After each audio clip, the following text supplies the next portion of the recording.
네, 안녕하세요. 호연지기 강재현. 장태호 선생님입니다. 만나서 반갑습니다. 네, 우선 간략하게 저희 소개를 하자면 저희는 둘 다 이 동네에서 저 같은 경우는 광문고를 졸업했고 그리고 장태호 선생님은 한영고를 졸업해서 이제 서울대에 진학한 케이스라서 이제 이번에 작년부터 이제 돌아와서 이제 여기 강동구에서만 이제 학원 강사 생활을 시작하고 있고요.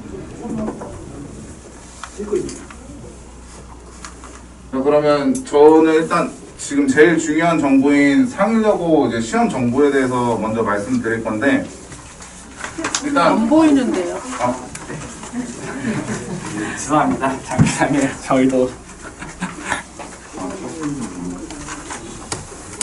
여기 더 잘 보이실까요? 네.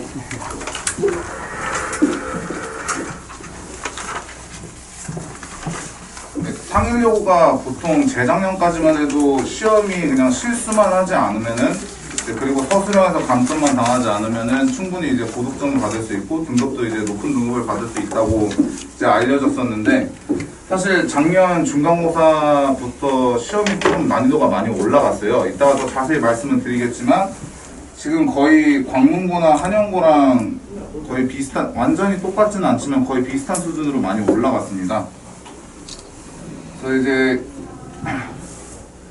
그리고 지금 죄송하지만 저희가 이제 오늘 이거는 상일여고 이번 신입생 수를 284명으로 이제 오늘 체크를 했는데 이제 여기 미처 이제 자료에는 이제 반영을 하지 못해서 1등급 컵 등수는 9등이라고 나와 있는데 사실 11등으로 올라갔습니다. 지금 2명이나 는 상태고 그리고 이제 여기 서술형 배점이랑 객관식 배점이랑 서술형 배점 같은 경우는 그냥 표준입니다. 보통 65점 대 35점 또는 뭐 70점 대 30점 이렇게 되고 있고 단 이제 좀 특이사항은 여기 서술형 배점이 문항당 배점이 좀 커요. 그러니까 한 문항에 평균적으로 7점, 8점 정도 되기 때문에 좀 한 문항을 풀지 못했을 때 부담이 좀 큽니다.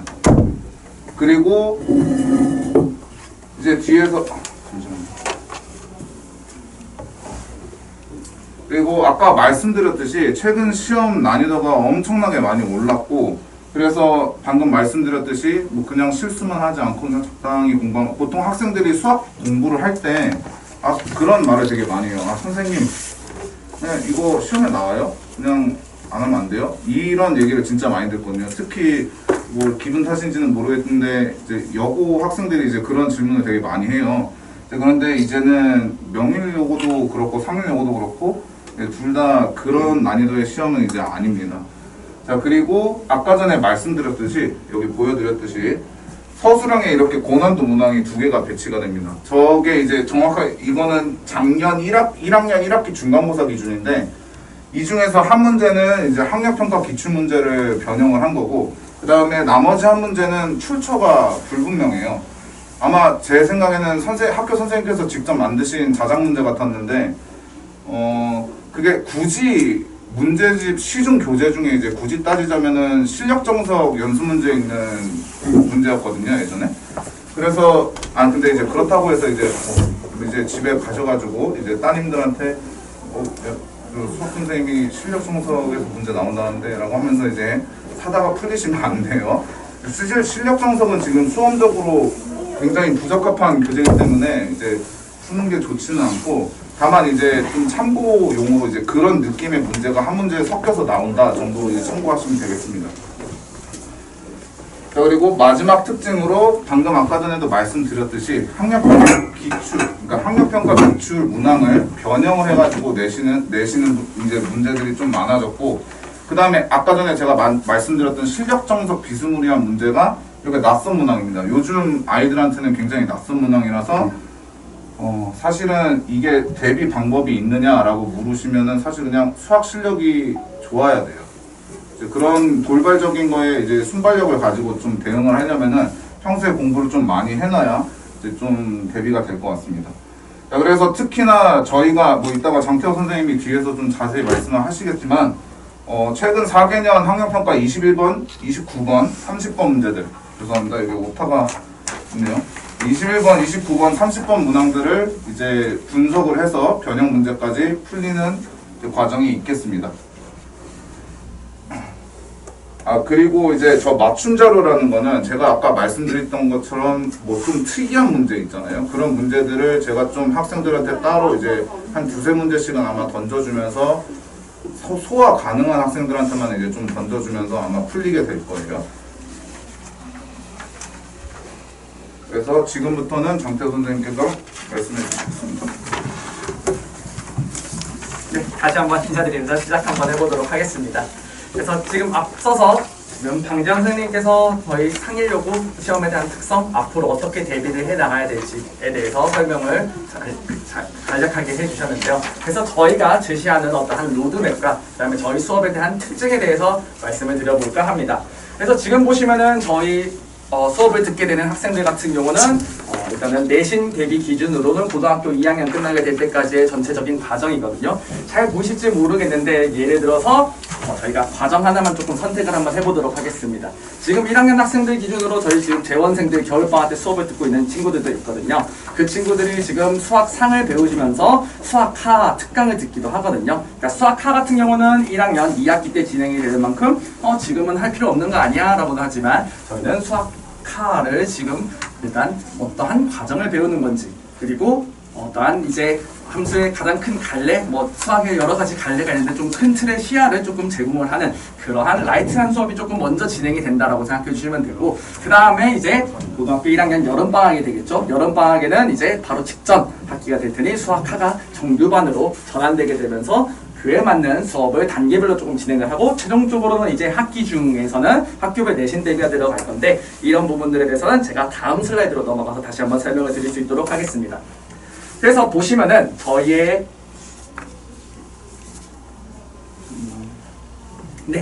내신 대비 프로세스에 대해서 조금 말씀을 드리자면은 저희는 A단계부터 D단계까지 조금 어떠한 단계별로 상승하는 이러한 수업을 구성을 하고 있는데 지금 보시면은 어딕트라고 해서 사실은 조금 단어가 좀 그렇긴 한데 저희는 사실 아까도 말씀드렸지만 저희는 수학을 되게 좋아하고 되게 사랑하는 그런 선생님들이거든요. 사실 제일 좋은 공부 방법은 수학을 좋아하는 게 사실 제일 좋은 방법이 아닐까라고 생각을 합니다. 물론 학생들이 어려워하죠. 힘들어하죠. 특히나 여학생 같은 경우는 더더욱이나 수학을 되게 깊이 하지만 저희는 그런 부분들에 대해서 앞선 그 전전 방학 때 조금은 라이트하게 그리고 수학에 대한 어떤 큰 틀에 대한 어떤 시야를 보여주면서 수학이 이런 것들을 배우다 보면 재밌구나 라는 것들을 최대한 즐길 수 있도록 강조를 많이 하고 그런 수업들이 전학기 때 진행된다고 생각해 주시면 되고, 그 다음에 전학기 같은 경우는 이제 당장 다음 학기가 시험인 만큼 당연히 빌드업을 해 나가야겠죠. 그래서 빌드업 수업 같은 경우는 어떤 식으로 진행이 되느냐, 학교에서 필수적으로 진행되는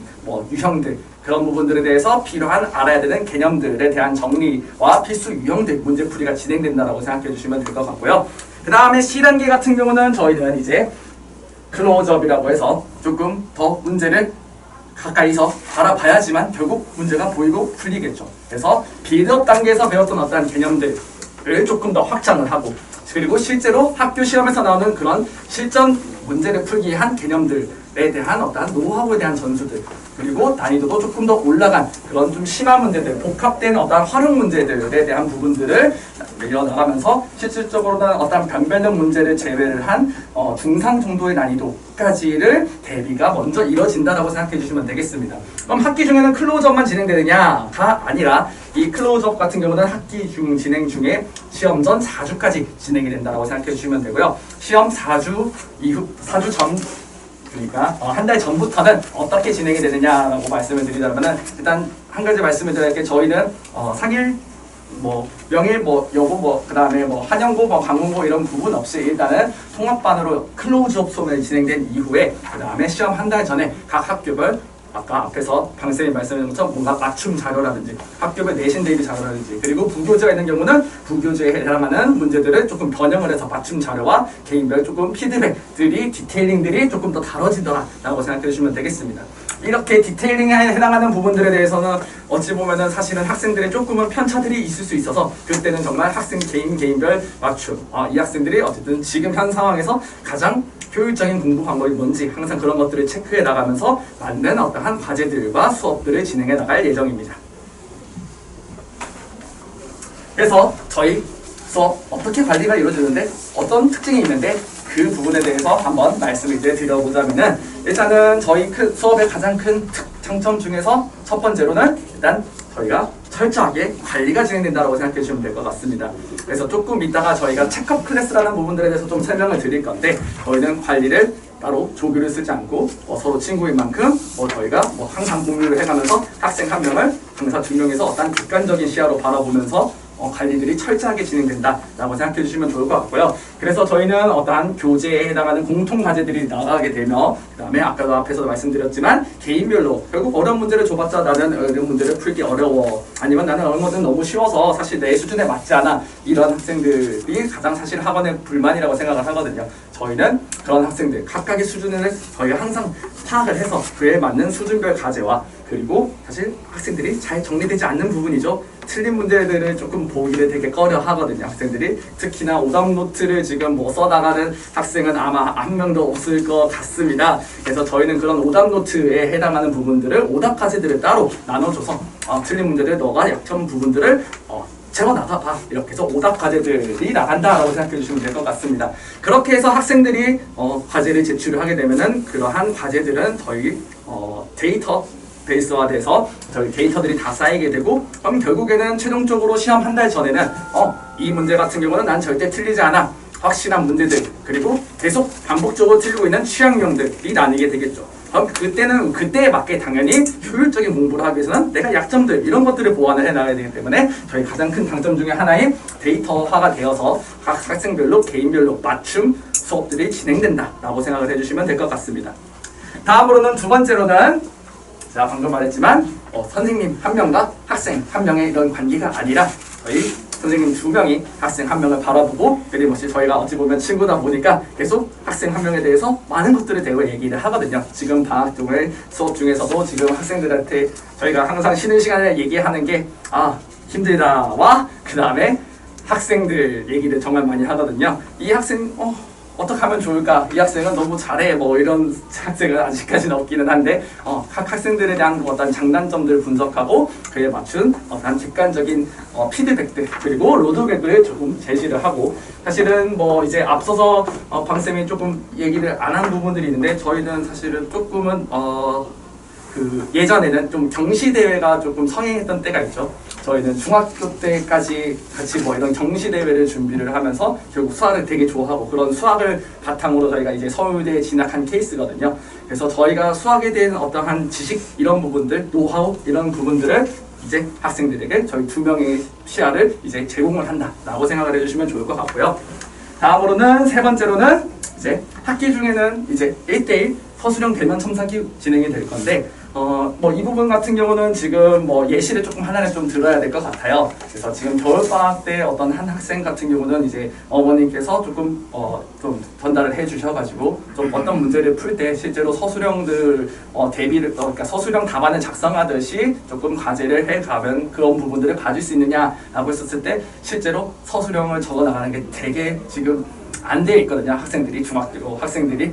그래서 아까 앞에서 사실 상일여고 같은 경우는 서술형이 지금 35점, 30점, 40점, 배점이 높은 만큼 그러한 서술형을 대비를 하기 위해서는 결국 빠르고 간결하게 적어 나가야 되는 부분이거든요. 그러니까 이런 부분들은 사실 수학 실력이 높은 학생들도 나는 조금 이런 간점이 될 것 같아. 이러한 높아심에 뭔가 문장형으로 정말 많이 이렇게 설명을 하다 보면은 결국 시간 관리를 못 하게 되고 그럼 객관식에서 결국에는 그 시간 뺏은 만큼 결국 나가게 되고 이런 부분들에 대해서 가장 효율적인 빠르고 간결하게 작성을 하는 어떤 가이드들을 제시할 예정입니다.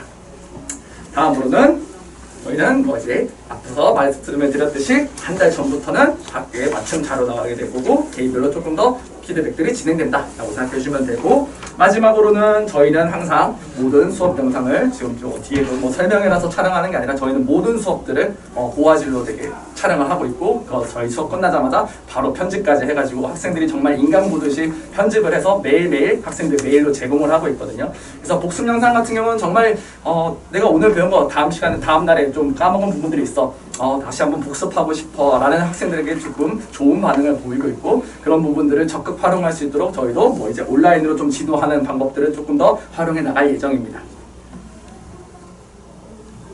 자, 그래서 마지막으로 저희 호연직의 저는 이제 마지막에 있는 만큼 가장 큰 장점이겠죠.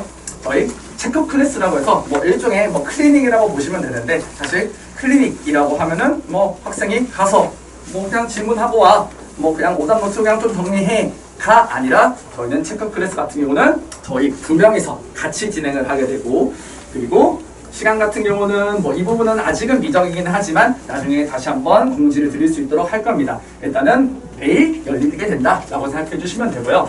그래서 저희 수업을 듣는 학생들은 반드시 주 1회는 필참을 시킬 거고, 희망자라든가 또는 저희가 너는 조금 더 필요할 것 같아 라는 지정자 같은 경우는 주 2회 이상도 조금 더 참여를 시키면서 정규 시간 외에도 뭐 무료로 제공되는 수업이다 라고 생각을 해주시면 될 것 같아요.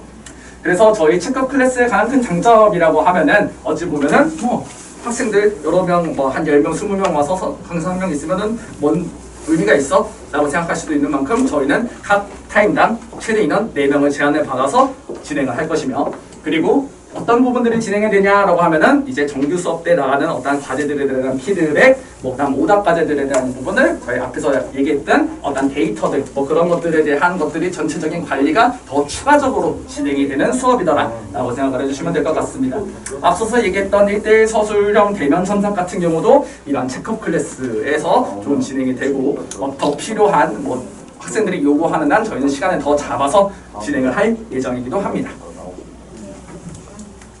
그래서 저희 수업 결국 언제 진행되는지 아셔야겠죠? 그래서 저희 수업 같은 경우는 수토반과 목일반으로 운영이 되고요. 수토반이랑 목일반 각각 시간은 똑같습니다. 저녁 6시부터 10시까지 진행이 되며, 그래서 가장 큰 사실 특징이라고 얘기를 하자면은 수준별로 분반을 해서 진행을 하게 될 거고, 그래서 저희 클로즈업, 저희 공통 진도에 해당하는 부분들을 나가야 되는 부분들에 대해서는 사실은 어떤 효율성을 따지기 위해서 수준별로 분반을 해서 진행이 되게 된다라고 생각해 주시면 되고, 마지막으로 한 달 전 학교별 자료 정리 같은 경우는 앞서 말씀드렸듯이 어떤 디테일한 부분들을 잡아 나간다라고 생각을 해주시면 될 것 같아요. 그리고 학교별 특이사항이 뭔가 발생 시, 뭐 어찌 보면은 시험 범위가 갑자기 튄다라든가 시험 일정이 갑자기 앞당겨진다라든가 그러한 일이 발생할 때는 저희 정규 수업 외에도 조금 시간을 더 들여서 학생들 일정을 조사를 해서 무료로 뭐 특강도 진행을 할 예정입니다. 이렇게 해서 저희 호연직이 믿고 맡겨주시면은 저희는 항상 최선을 다해서 학생들을 지도할 것들을 약속을 드리면서 마무리하도록 하겠습니다. 감사합니다.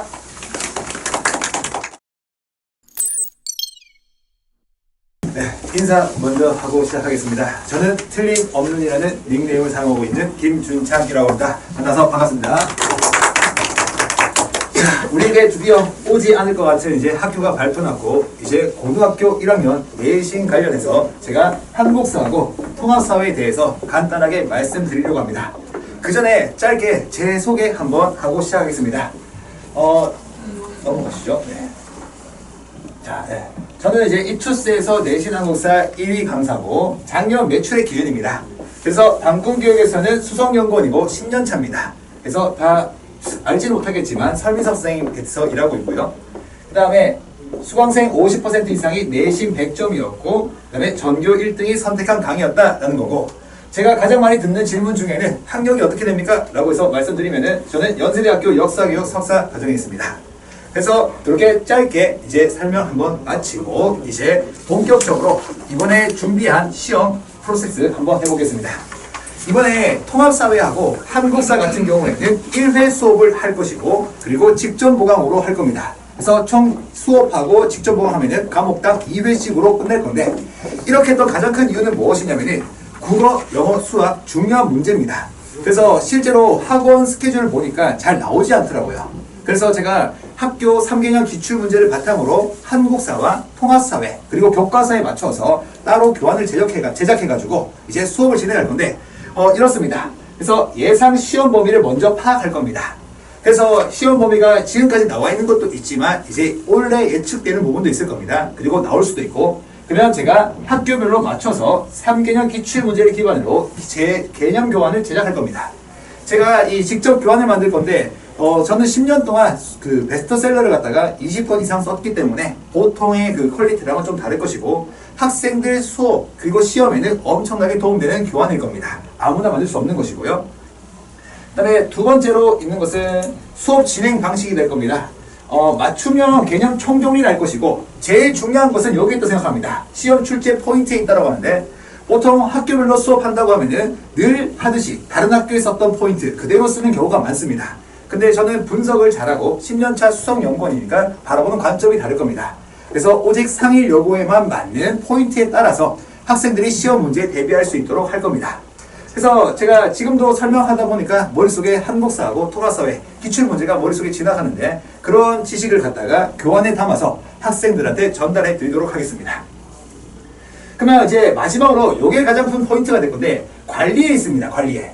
수업 후 제가 주 1회 학교별 진도 예상 문제를 갖다가 제공할 겁니다. 학생들한테. 그리고 제가 피드백도 제공할 것인데 이거는 좀 더 뒤에서 상세하게 설명할 것이고 이 관리가 왜 중요하냐라고 했을 때는 두 가지 문제가 있을 겁니다. 이번에 제가 1회 수업을 할 때는 5개의 학교가 1회 수업을 돌아가는데 3월 17일 금요일부터 금토 단위로 해서 1회씩 수업이 들어갈 겁니다.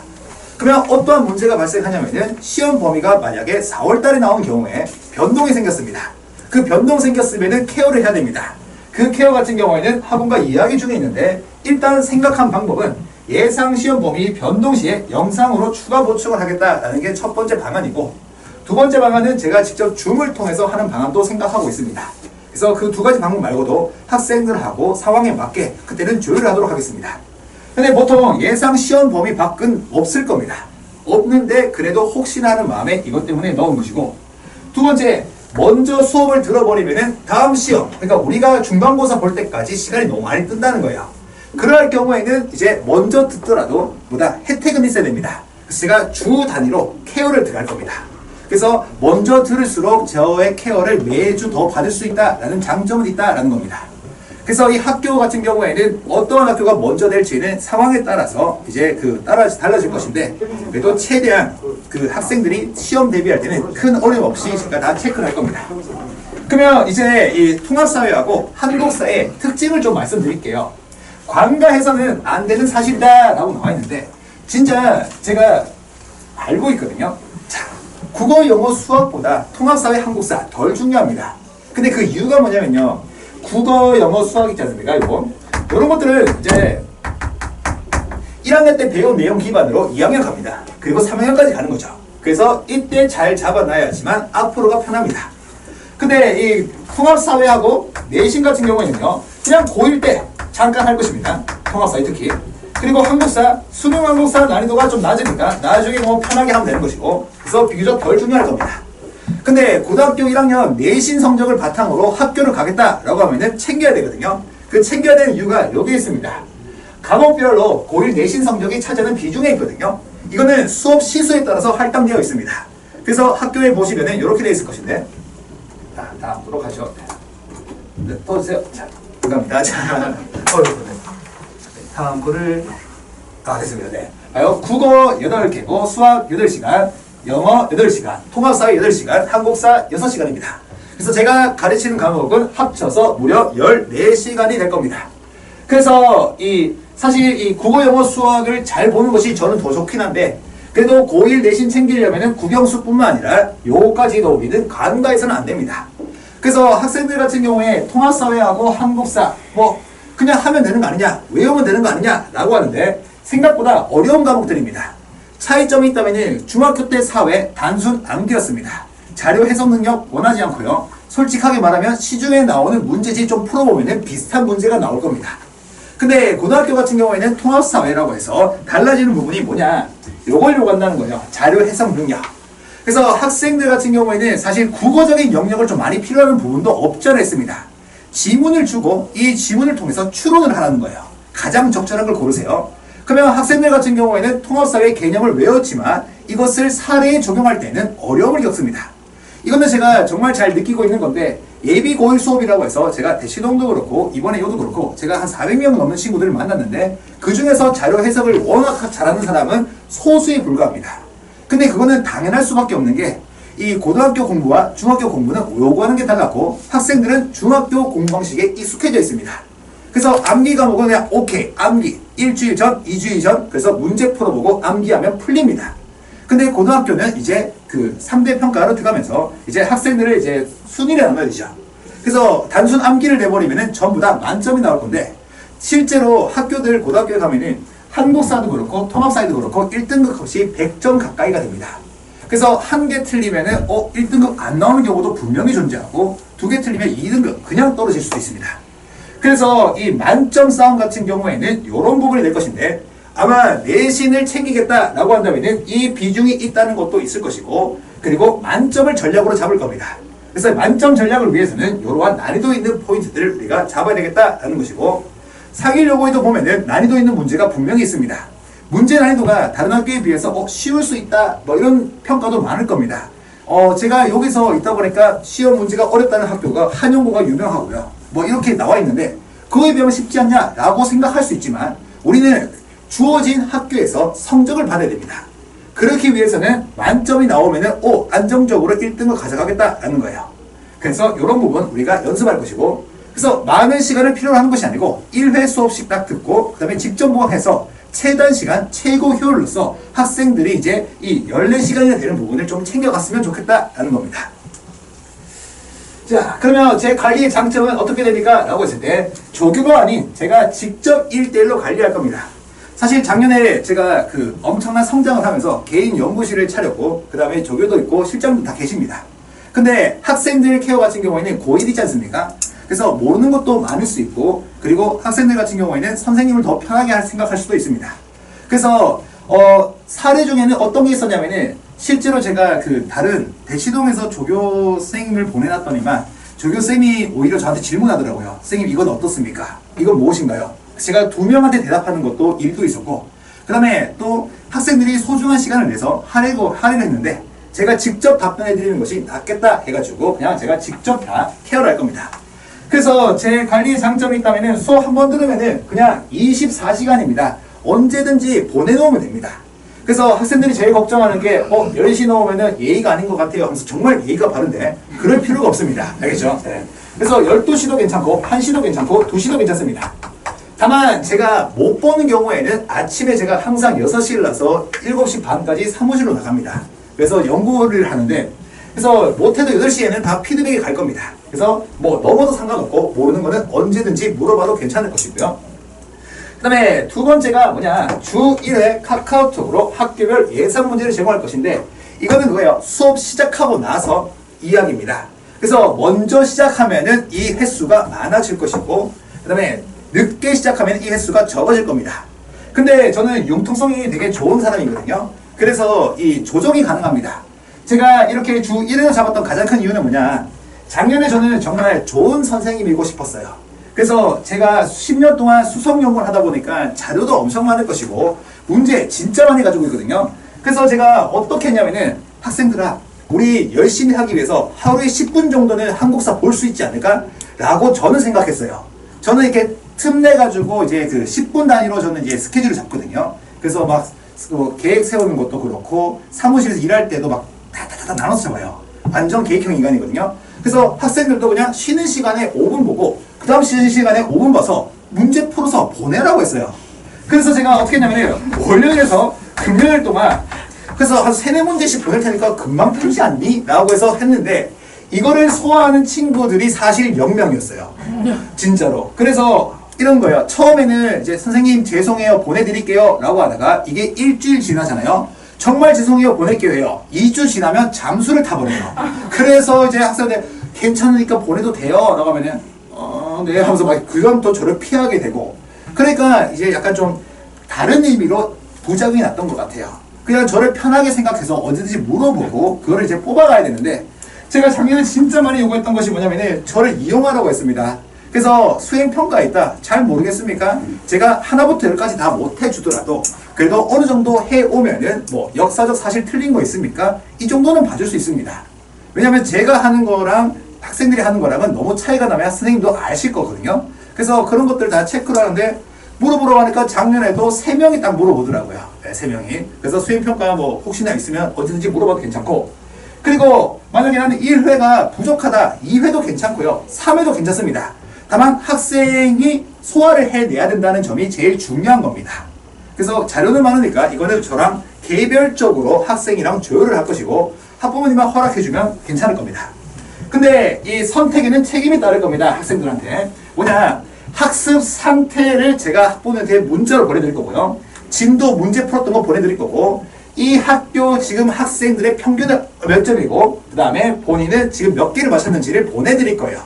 그래서 학생이 의욕 넘쳐가지고 저 3번 하겠습니다 라고 했는데 만약에 안 한다, 안 한다고 보낼 겁니다.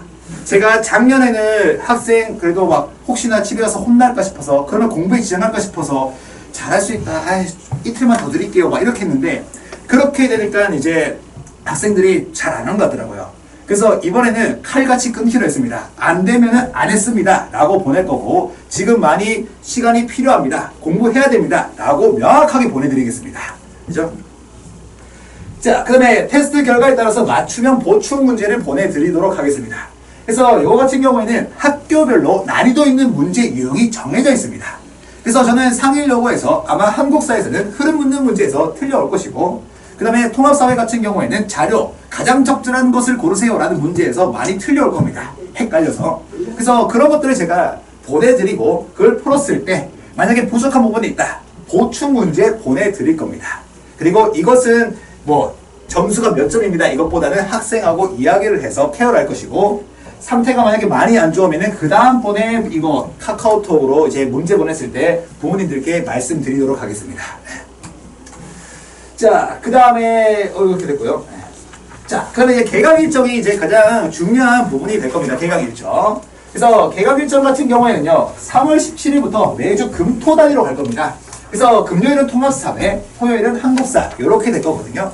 그래서 만약에 이거는 패키지이기 때문에 이때는 시간이 되고 여기는 안 됩니다 라는 경우에는 영상으로 하는 것으로 합의를 받습니다. 그래서 영상을 볼 것이고, 영상을 본다고 해가지고 손해보는 것은 없습니다. 왜냐하면 제가 다 케어를 할 것이고, 모르는 것이 있으면 제가 다 설명도 해드리고 할 겁니다.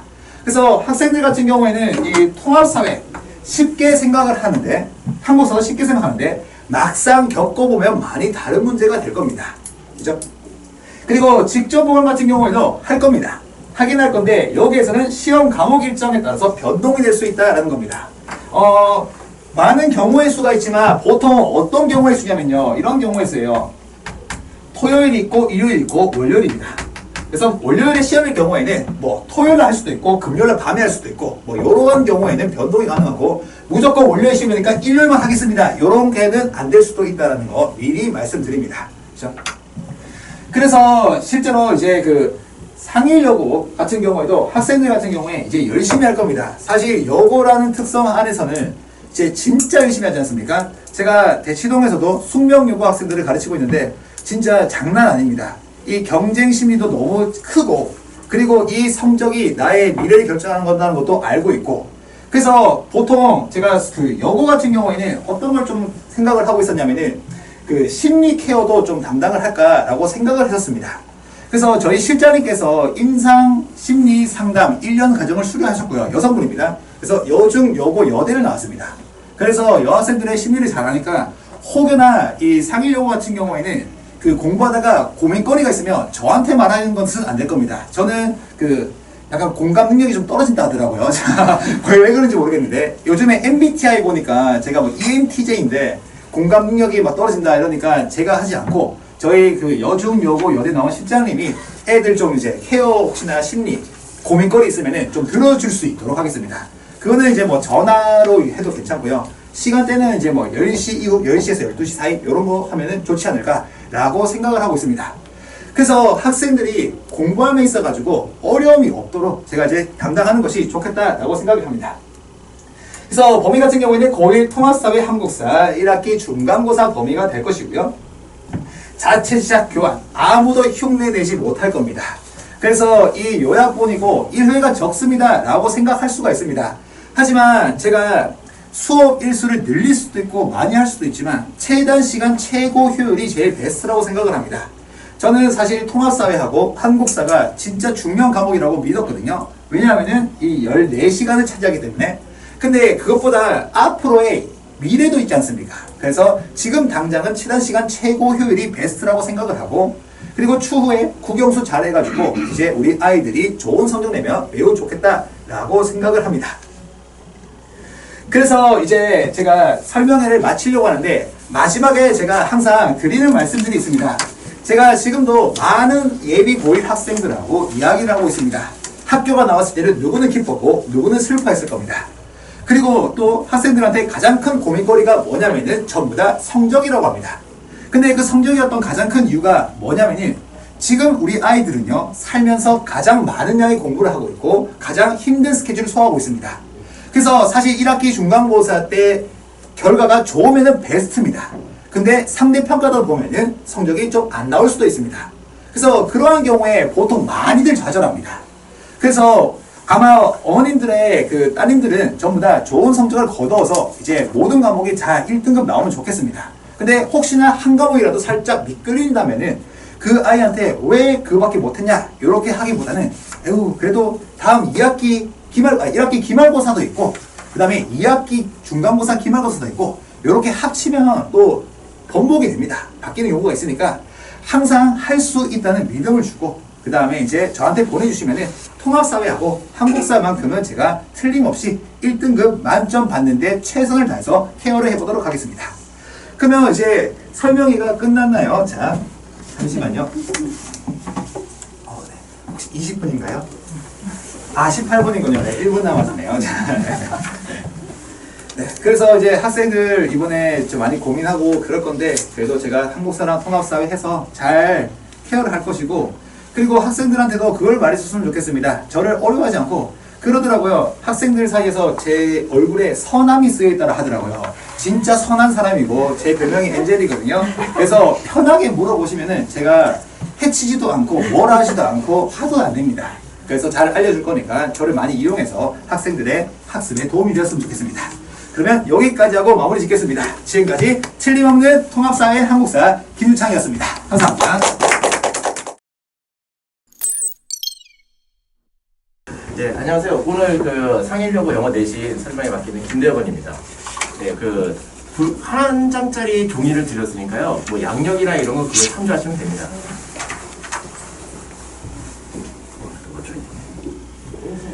잠시만요. 슬라이드 조정 좀 할게요. 이 마우스로 안 해갖고 저도.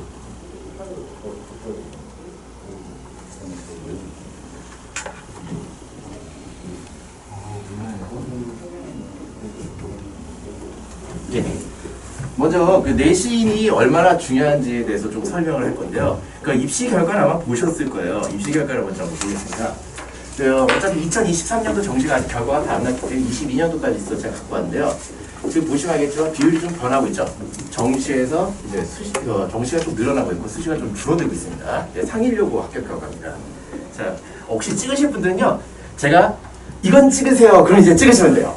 왜냐면 이제 효과들이 몇 개가 있기 때문에 지금 찍으셔도 소용없어요. 네. 자, 그 다음 보겠습니다. 요거는 조금 이따 찍으시면 돼요. 보면요, 사실 이 비율 자체는 전체 대학을 한 거기 때문에 밑에 보시면 서울 상위 15개 대학이 나오거든요. 15개 대학과 교대학 경률은 14.8%고 서울수재대학은 30.6%예요. 사실 뭐 그렇게 좋은 편은 아닙니다, 지금. 근데 이거는 이제 상황이 바뀌면서 점점 좋아지는 쪽으로 가고 있더라고요. 이건 이제 찍으시면 돼요.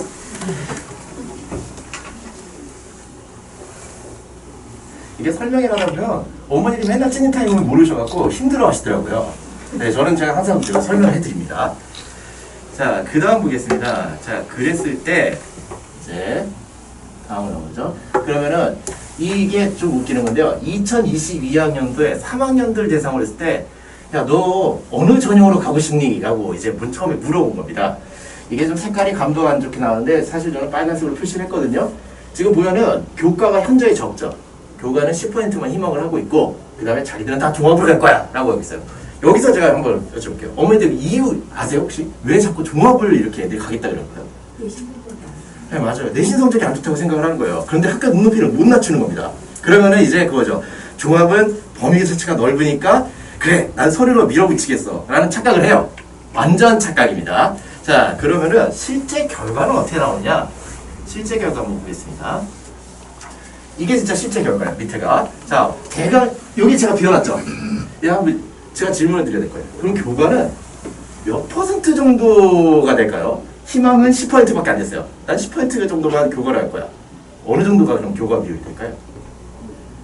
혹시 생각 한번 해보실 분? 20%? 보통 뭐 그 정도 생각하시겠죠? 자, 그 다음 보겠습니다. 아직 찍으실 때 아니에요. 너무 차이가 나죠? 네. 자, 이 얘기가 무슨 얘기냐? 내신에서 밀려갖고 나 내신으로 대학 못 갈 것 같으니까 종합 써야겠어 하지만 결국 현실하고 타협한다는 겁니다. 1학년 때부터 내신 관리 엄청 잘해야 된다는 얘기예요. 자, 그런 다음 보겠습니다. 자, 보시면은 여기가 이제 43.5%고요. 이걸 이제 찍으시면 돼요. 참 이렇게 좀 불비한 장소에서 설명하는 저도 처음이라 뭐 많은 곳에서 했지만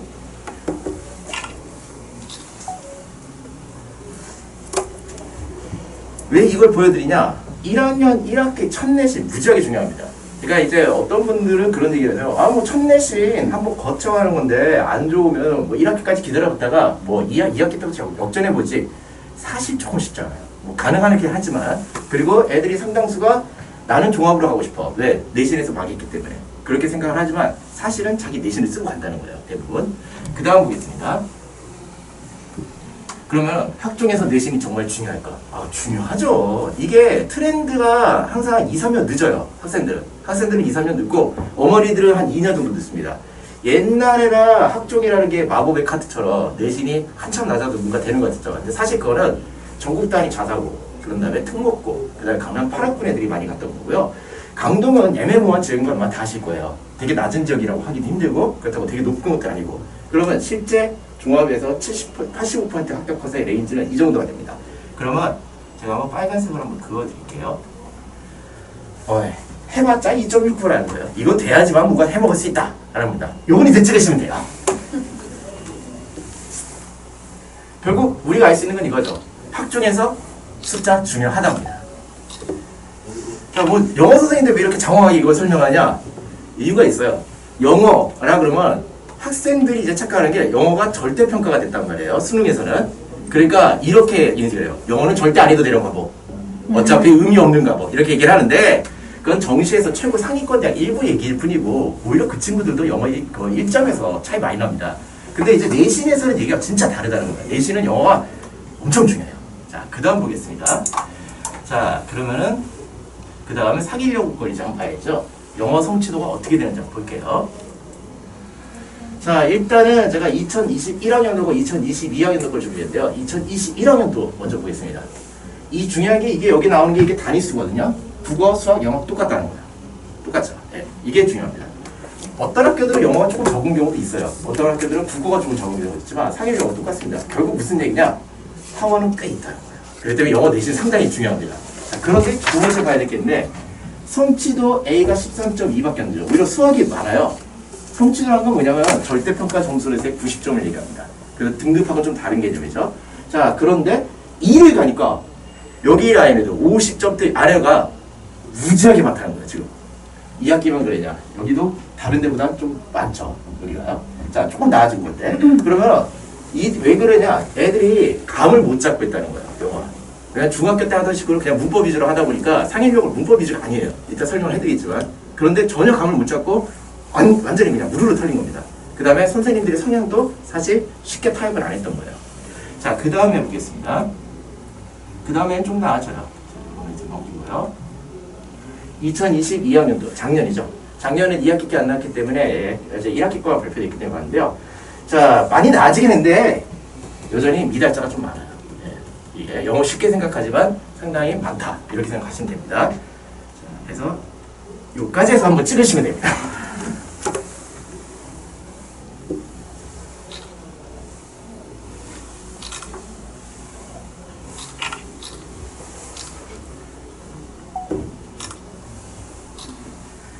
자, 그러면 이제 실제 상일려고 시험 문제가 좀 궁금하실 거예요. 뭐 입수하시는 건 어렵지 않습니다. 근데 문제가 있죠. 어머니들은 문제를 보시지만 이게 원래 어떤 문제인지 모르시는 거예요. 그걸 이제 바꾸는 거를 저희는 알고 있으니까 저는 그걸 분석을 해왔거든요. 자, 보겠습니다. 자, 위에 게 모의고사 지문 한번. 이게 무슨 얘기냐?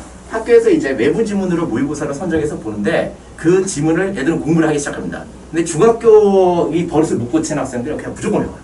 아무 생각 없이 외워요. 그러면서 여기서 문법만 열심히 합니다. 뭐 주어동사 찾고 단부사 찾고 이것만 하고 앉았습니다. 자, 그런데 내신 문제인데도 불구하고 바꿔요.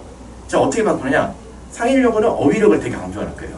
자, 그래서 지금 이 부분을 이 문장을 이용해서 예시 문제에서는 야, 니네가 이 요약문을 완성해봐. 내용 알면 완성할 수 있어요. 근데 문제가 하나 생깁니다. 제가 여기서 표시를 할게요. 아직 찍지 마세요. 자, 지금 이겁니다. depend on이었거든요. 원래 이 문장 자체가 의존하다. 그런데 이거의 같은 뜻을 가진 다른 단어로 바꿔보죠. rest on 이걸로 바꿉니다. 뭐 그럼 금년에는 뭐 lean on으로 바꿀 수 있고 count on으로 바꿀 수 있다는 거예요. 자, 그러면 이거 다 외웠어야 돼요. 근데 문제가 있네요. 학교에서 이거 가르치냐? 안 가르쳐요. 고등학교 문제는 그게 특징이에요. 선생님들이 모든 걸 다 가르치지 않습니다. 그런 다음에 이미 이 정도는 알고 있을 거야 라고 그냥 내는 거예요. 이거를 어쩔 수 없이 학생이 해결하거나 아니면 저 같은 선생님들의 도움을 받아갖고 해결을 하는 거예요. 자, 그러면은 여기만 바뀌었냐? 그렇지는 않다는 거예요. 여기가 이제 이렇게 바뀌었고요. 그 다음에 조금 이따 찍으시면 돼요. 하나 더 바뀌었어요. 준비하시고 계셔서. 이제 빨간색입니다. 어빌리티, 능력이죠. 이것도 바꿉니다. 컴피턴스로 바꿔버렸어요. 뭐 컴피턴스 대신에 프로피션스도 있을 테고 캐퍼빌리티, 캐퍼시티도 있고 여러 가지로 바꿀 수 있다는 거예요. 그럼 문제가 뭐냐? 애들이 이걸 다 알아야 돼요. 하지만 중학교 공부 그렇게 안 했어요. 사실 조금 늦었어요. 저는 제가 이제 예비 중3에서 고1 올라올 때는 항상 그거부터 무지하게 훈련시킵니다. 동의어. 동의어를 다 묶어서 외워야 된다. 안 그러면 그냥 고등학교 내신은 다 박살난다. 그런데 조금 늦긴 했지만 다행히 여긴 내신 준비 기간이 좀 길어요. 다른 지역보다. 네, 학원들이 하는 게 커리큘럼이 길더라고요. 그렇기 때문에 아직 희망이 있어요. 이거 먼저 시켜야 돼요. 자, 그래서 여기를 이렇게 크게 확대해주면 원래 어빌리티를 이런 식으로 바꾼다. 이제 찍으시면 돼요.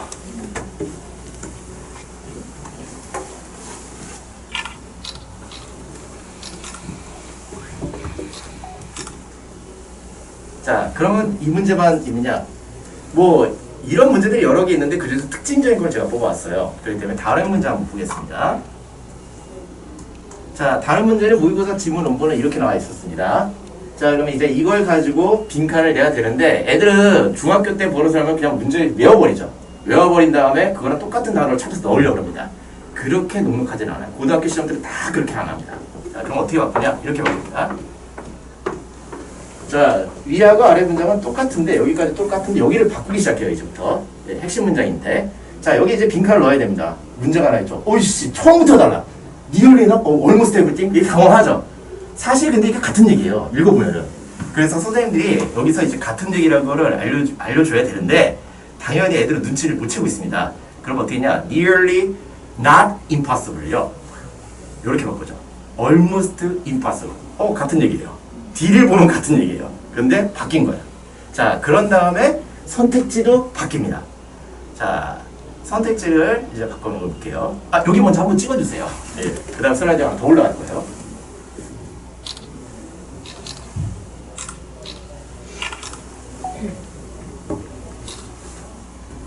뭐, 이 문장 자체가 바뀌었다고 문제를 못 푸냐 그렇진 않은데 선택지를 바꾸면 거기서부터 좀 문제가 생겨요. 자, 이 부분을 이제 바꾸기 시작합니다.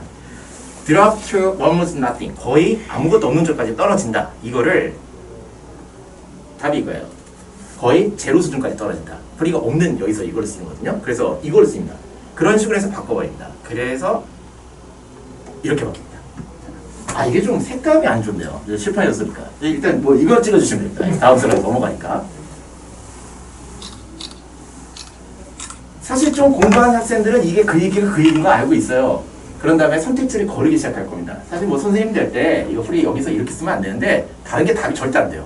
그래서 걸러내는 작업을 해야 되거든요. 그런데 애들이 중학교에서의 공부를 좀 했던 애들은 걸러내는 작업을 못해요. 혹시 왜 그런지 아시는 분 있으세요? 왜 중학교 때 공부를 잘 했던 애들이 선택지를 거르지 못하고 틀릴까? 왜 그럴까요? 잘 모르시겠죠? 중학교는 대부분 선택지를 바꾸지 않아요. 거기서 움직입니다. 그렇기 때문에 자기가 정답을 찾으려고 해요. 애들이 문제도 쉽고. 하지만 고등학교는 상당히 꽈나요. 그러면 특히 국어하고 영어 같은 경우에는 완전 정답이 보이지 않아요. 그럼 거기서부터 해야 될 것은 가장 답에서 거리가 먼 걸 지운 다음에 적합한 걸 찾아내야 하는데 그 버릇이 안 더라고요. 왜? 자기 자신을 믿거든요. 옛날에 내가 답이었는데 뭘. 뭐 그럴 필요가 있겠어요? 이런 식으로 준비하면 망한다는 겁니다. 자, 그 다음 보겠습니다. 자, 모의고사 지문이 원래 이렇게 나와 있었는데 내신 문제는 이제 이걸 가지고 서술형을 완성하는 겁니다. 자, 근데 또 문제가 있어요. 이 주어진 단어를 무조건 써야 되거든요. 안 쓸 때마다 1점씩 감점돼요. 그럼 이걸 다 활용해야 되는데 원래 문장하고 같은 단어가 몇 개는 있지만 안 같은 단어도 있어요. 이걸 이제 이용을 해야 돼요. 자, 그럼 내용을 모르면은 못 만든다는 얘기예요. 자, 그러면 어떻게 만드냐? 정답 일단 띄워드릴게요. 정답이 이거입니다. Humans developed the language to give trust to commercial deals. 이렇게 되는데, 자, 지금 이 단어들이 없던 것들인데 이제 학교에서는 무조건 요구사항으로 들어가는 거예요. 자, 그럼 이걸 이용해서 만들어야 됩니다. 자, 근데 이 부분이 어디서 나온 거냐? 저기 위에 있는 문장에서 나온 건데, 여기 있는 지금 빨간색 이침 부분을 이걸로 지금 바꾸는 겁니다. 자, 그러면은 이게 사실 어떻게 보면 같은 얘기예요. 이 해석을 해보면은 비슷한 얘기로 가는데, 문제는 애들이 내용을 이해하지 못하면은 그냥 단순한 암기로는 해결을 못한다는 거예요. 그래서 가장 중요한 건 뭐냐? 내용을 먼저 이해를 해야 돼요. 이게 어떤 얘기고 주제가 뭐고 어떤 식으로 구성이 된다. 이걸 알아야 돼요. 자, 그런 다음에 아직 찍지 마세요. 하나 더 있어요. 요거 이제 찍어주시면 됩니다. 이렇게.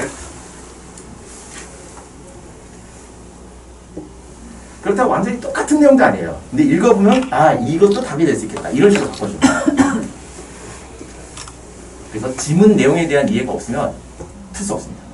자, 다음 마지막 문제입니다. 이제 특징에서는요.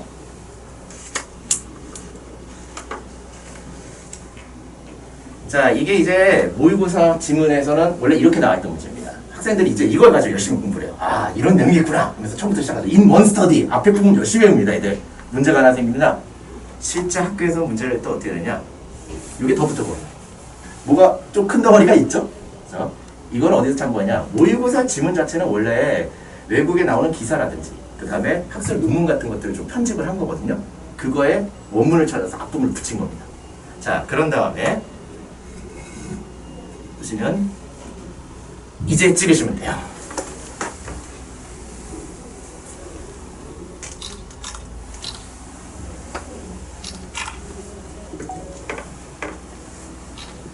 제가 이제 오늘 준비한 문제들은 이렇게 보여드린 문제는 정답률이 좀 낮았던 문제들인 거예요. 학생들이 어려워했던 문제인데 왜 어려운지 아시겠죠? 중학교식으로 외웠다가는 큰일 난다는 겁니다. 자, 그러면은 이제 어떻게 내일 대비를 해야 되느냐? 그럼 뭐 특징을 먼저 한번 종합적으로 한번 살펴볼게요. 자, 상일고 내신 특징 보겠습니다. 자, 이건 찍어주세요.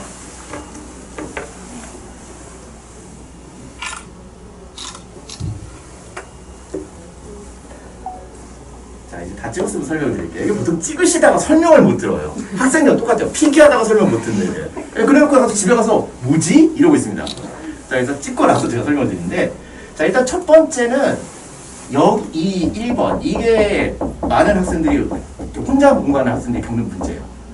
교과서가 중심이 될 것이라고 생각을 하고 교과서 중심으로 열심히 합니다. 그런데 모의고사는 약간 껴넣기 보너스라고 생각해요.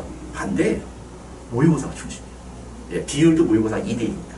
그래서 교과서는 어느 정도 뭐냐면 범위가 한 2단어 정도 되거든요. 그 정도인데 그거를 뭐 달달달 외워갖고 승부 보는 게 아니라 모의고사의 내용을 가지고 그걸 심층적으로 물어봅니다. 그래서 모의고사가 더 중요하다는 걸 아셔야 돼요. 두 번째는 중학교 때 공부를 대부분 어떻게 하냐면 학원 가서들이 다 똑같아요. 희한하게 이 고등부를 안 가르쳐서 그러는지 무조건 문법입니다. 그리고 저는 학부모 상담할 때도 제일 진짜 속된 말입니다. 속된 말로 좀 속으로 짜증날 때가 이럴 때요. 문법은 어떻게 하시나요? 영어를 잘하기 위해서 문법이 기본이 되는 거 아닌가요? 아, 알면 좋죠. 그런데 일단 수능에서도 문법 문제 몇 개 나올까요? 어법 문제. 28문제가 넘겠네요. 아직 예비 고1 학부모들이라서 잘 답이 대답이 빨리 안 나오시네요. 이게 고3 입시 설명할 때 빨리빨리 나오시거든요. 하나입니다. 28개 중에 하나밖에 안 나와요. 그럼 고등학교 내신 문제는 몇 개나 나오냐? 정말 많이 내는 학교가 외고인데 외고가 7개 정도 나오고요. 한 28문제 중에서 일반고들은 4개면 조금 그럭저럭 5개면 많다. 상위여고는 2개에서 3개밖에 안 돼요. 이게 문제예요. 그렇기 때문에 일단 승부를 거는 게 지문 내용의 이해도를 위주로 계속 물어봅니다. 이 글의 주제가 뭐니? 이 글의 제목이 뭐니? 이 글 빈칸 할 때 뭐니? 요약으로 하려면 어떡하니? 이거 순서 다시 대화해볼래? 이런 식으로 계속 그런 문제를 물어봐요.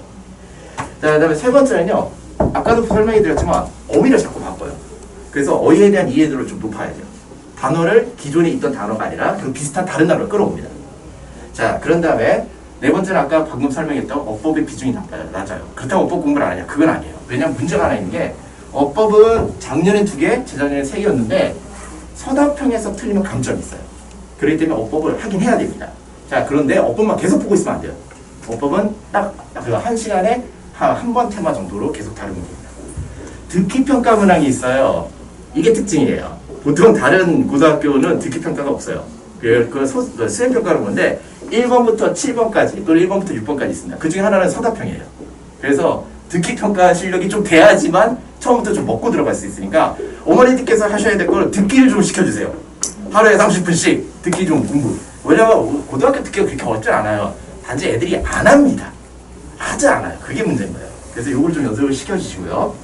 서답형은 중3 정도입니다. 자기 생각을 쓰는 정도는 아니에요. 명일여고는 자기 생각을 쓰고 막 이런 것들이 있는데 지금 상위는 그 정도는 아닌데 근데 문제는 조건이 있다는 겁니다. 여기도. 그냥 단순 배열형은 아니에요. 조건에 맞춰갖고 써야 되고 문법이 틀리거나 그 조건을 맞추지 못해서 단어를 빼먹으면 1점씩 감점 나옵니다. 단 부분 점수 있어요. 이건 아주 좋은 거예요. 자, 그러면 이제 어떻게 대비하는지가 중요하죠. 영어 내신 대비 어떻게 할 거냐? 자, 일단 저는 교과서보다는 무조건 모의고사입니다. 모의고사를 심도 있게 다뤄야 돼요. 자, 두 번째는 어법보다는 어휘력에 중점을 둘 겁니다. 왜냐면 어법은 솔직히 순수 어법 문제 2개에서 3개인데 어휘는 순수 어휘 문제도 4개예요. 일단 개수가 더 많아요. 그런 다음에 아까 그런 문제도 있죠. 어휘 문제가 아닌 것들을 대비하면 어휘를 알아야 돼요. 이게. 그렇기 때문에 그게 중요하고요. 단순 암기보다는 내용이에요. 내용을 이해 못해야 돼요. 모의고사를 어려워하는 이유는 뭐냐면요. 이 모의고사 내용들이 솔직히 철학도 있고 과학도 있고 경제도 있고 이런 것들이 많거든요. 이 내용을 전반적으로 이해를 했는데 그게 안 받쳐지는 겁니다. 그래서 그거 이해를 많이 시켜야 됩니다. 그 다음에 변형 문제 많이 풀어봐야 돼요. 변형 문제 풀다 보면은 어느 정도 어휘가 바뀌는 것도 약간 배우면 됩니다.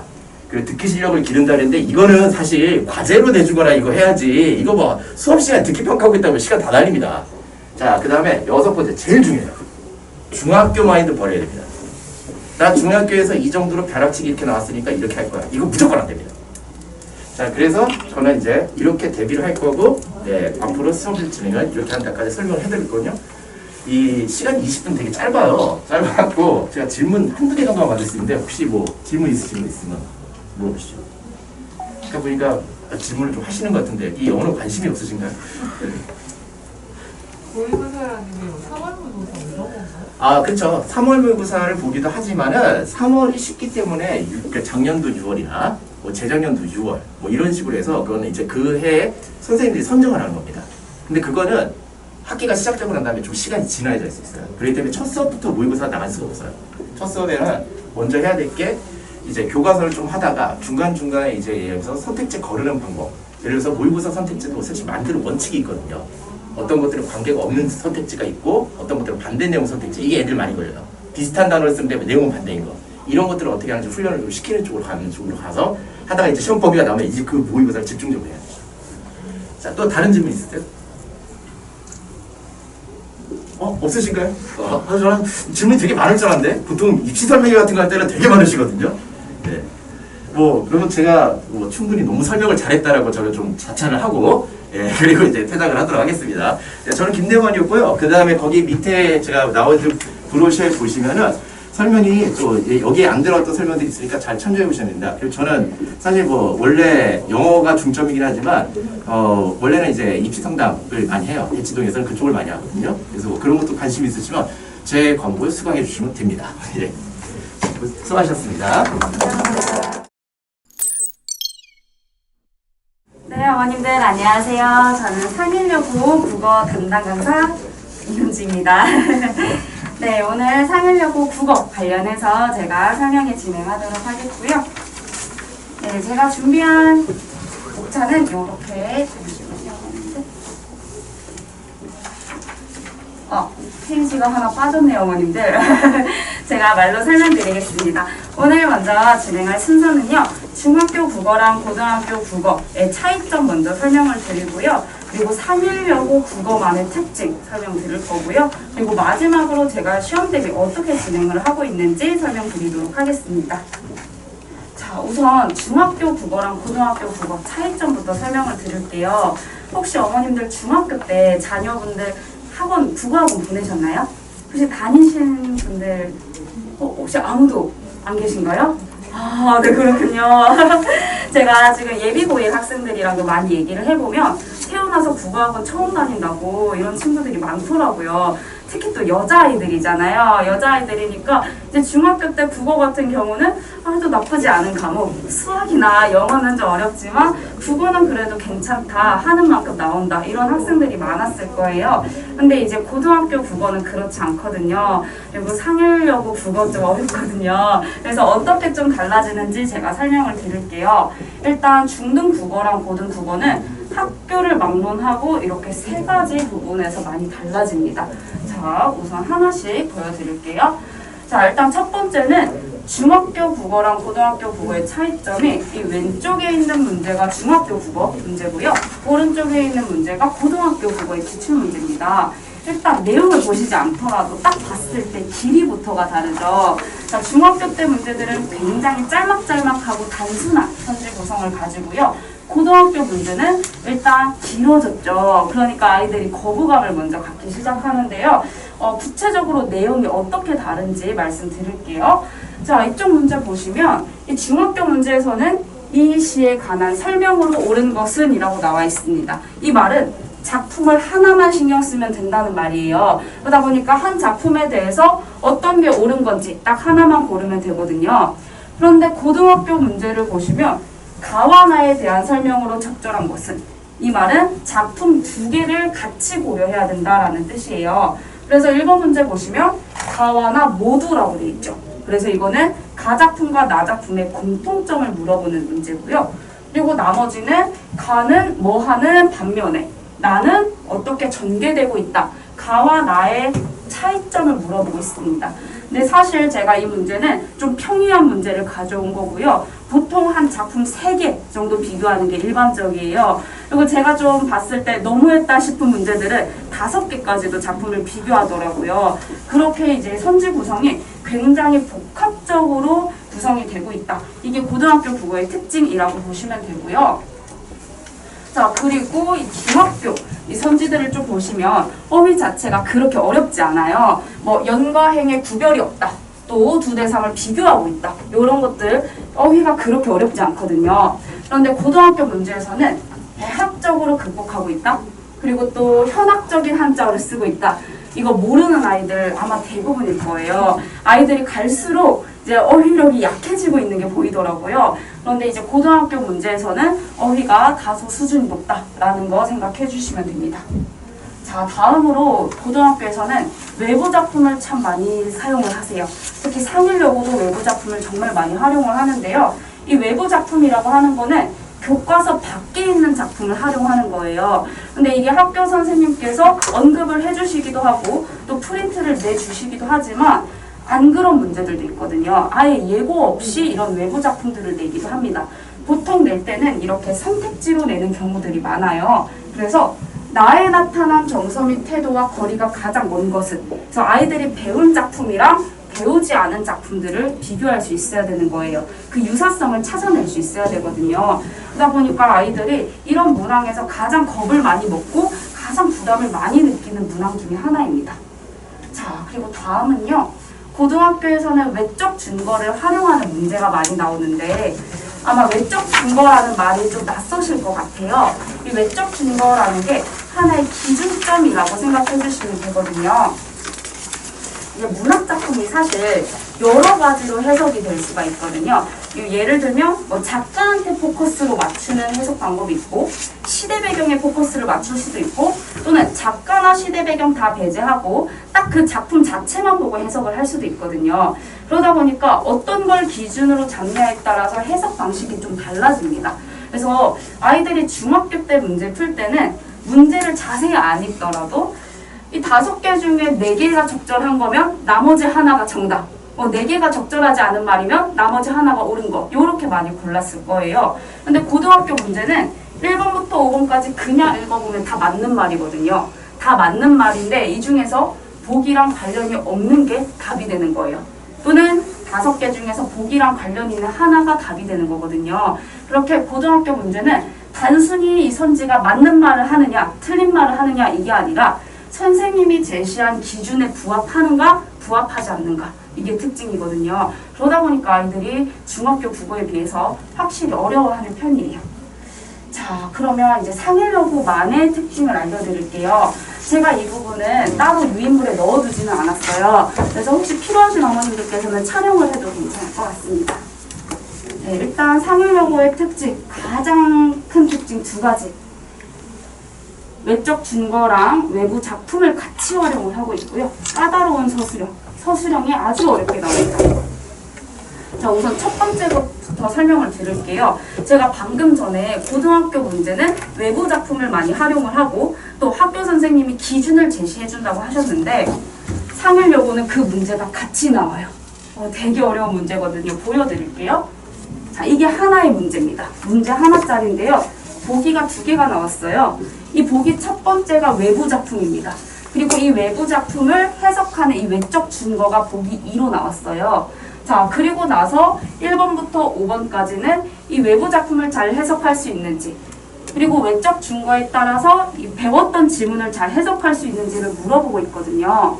그럼 결국에 아이들이 이 문제를 풀면서 총 3가지를 고려해야 되는 거예요. 본인이 배웠던 지문도 고려를 해야 되고요. 처음 보는 외부 작품도 해석해야 되고요. 마지막으로 학교 선생님이 제시해준 외적 증거까지 신경을 써야 되는 겁니다. 그러다 보니까 아이들이 굉장히 어려워하는 유형이에요.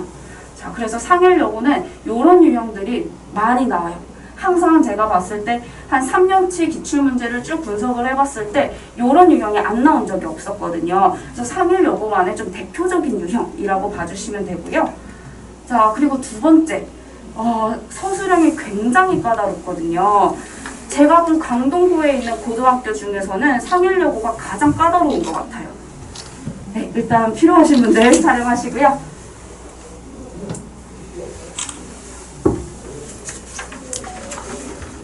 네, 일단 같이 한번 보실게요. 보통 서술형이 쉽게 나오는 학교 같은 경우에는 빈칸에 들어갈 말을 4글자로 써라. 빈칸에 들어갈 말을 한 단어로 써라. 이런 학교들이 사실 대부분이거든요. 그리고 보통 문장으로 쓰라고 해도 15자 내로 써라. 이런 경우들이 많아요. 근데 상일여고는 정말 서논술형이 나오거든요. 그래서 보시면 다음 문장을 사례를 활용을 해서 조건에 맞게 설명을 하래요. 그리고 이 조건을 보시면 문장의 의미도 서술을 해야 되고요. 변화의 이유도 써야 됩니다. 그리고 그 이유를 쓸 때도 한 가지 사례를 들어서 분석을 해줘야 되고요. 자, 그리고 분석을 할 때는 아래 유형을 써서, 아래 문장 형식을 써서 서술을 해야 됩니다. 이제 이게 모범 답안이거든요. 우리 아이들이 이걸 써줘야 맞는 문제예요. 그래서 여기 보시면 유동성에서 비롯된다. 아이들이 이런 말 쓰기 굉장히 힘들거든요. 그리고 사회가 변하고 사람들의 생각이 변하면 그 표현 안에 존재하는 의문, 문법, 어휘 등이 달라지기 때문이다. 또 예컨대 하면서 본인이 생각하는 예시까지 적어줘야 돼요. 그러다 보니까 이 상일여고는 평소에 서답형, 이 서논술형 문제에 대한 훈련이 정말 꼼꼼하게 들어가야 돼요. 자, 그리고 이쪽 문제도 보시면 보기와 일글에 나타난 인물들의 삶의 모습을 참고해서 추론할 수 있는 현대인의 삶의 모습을 조건에 맞춰서 써라. 그래서 이 조건도 보시면 100자 이내로 써야 되고요. 그리고 현대인들의 삶의 특징을 2개 이상 언급을 해야 되고 고향이라는 단어는 반드시 사용을 해야 됩니다. 그래서 이게 모범 답안이거든요. 굉장히 어렵습니다. 고향의 근원적인 가치인 포근함과 안락함의 부재로 인해서 개인화, 개별화가 되면서 유대감을 잃고 정신적인 안정감을 얻지 못하는 현대인들이 늘어나고 있는 점에서 유사하다. 굉장히 어려워요. 물론 이게 모범 답안이기 때문에 이거 정말 모범적인 답안이고 아이들이 쓰는 거는 조금 더 쉬운 어휘를 사용할 수는 있겠지만 평소에 이런 쓰는 연습들을 많이 해줘야 됩니다. 그래서 사실 저는 다른 학교 내신 대비를 할 때는 서술형을 이렇게 빡빡하게 검사하지 않는데 상일여고만큼은 서술형 대비 정말 열심히 해주고 있어요. 자, 그리고 마지막으로 제가 수업 진행하는 방식 5가지 키워드로 말씀을 드릴게요. 저는 일단 이 5가지 중에서 가장 첫 번째, 당년 학교 필기를 적극적으로 반영한다는 것. 이걸 제일 강조드리고 싶어요. 결국에 이제 국어 시험은 학교 내신 시험이니까 학교 선생님께서 출제를 하시는 거잖아요. 그러다 보니까 지난 2년, 3년의 경향을 알더라도 사실 올해 경향이 제일 중요한 거거든요. 올해 학교 선생님이 어느 부분을 강조를 하시는지, 어떤 부분에 포커스를 맞춰서 아이들한테 설명을 하시는지, 저는 아이들의 필기를 굉장히 많이 연구를 하는 편이에요. 그래서 학원에 다니는 아이들 필기를 싹 다 모아서 앞반 선생님이 어느 부분에서 강조를 했는지, 뒷반 쌤은 누가 하셨는지, 어떤 부분을 강조를 하셨는지를 다 비교를 하거든요.